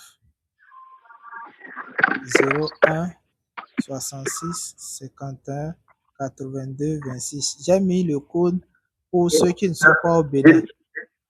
01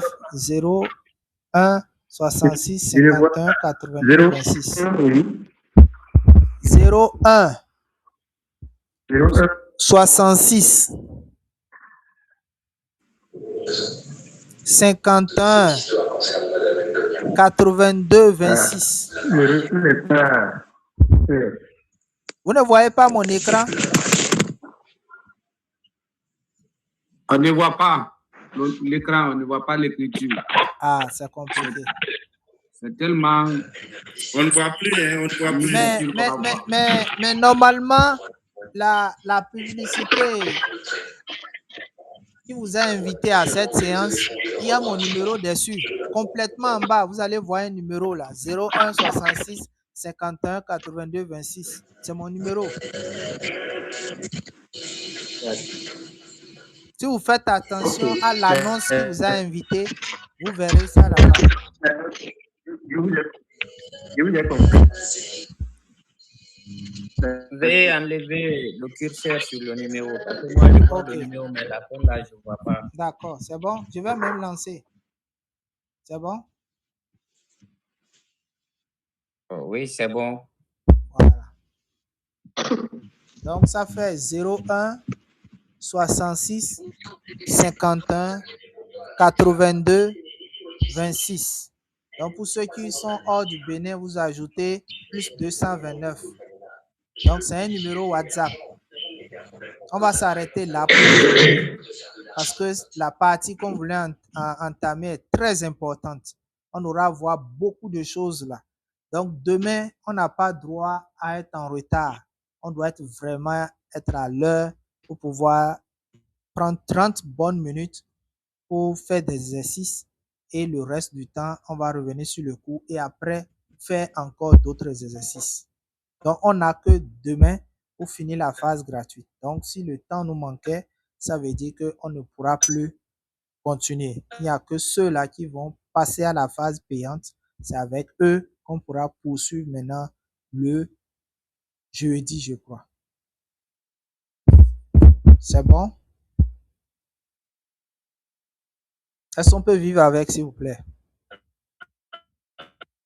Oui. Okay. Donc, oui, c'est bon. Ok, donc on se donne rendez-vous demain à 20h, heure du Bénin. C'est heure du Bénin, 20h, c'est heure du Bénin. En Guinée, là-bas, je ne sais pas, ça va faire quelle heure. Mais au Bénin, ici, il sonnera 20h00.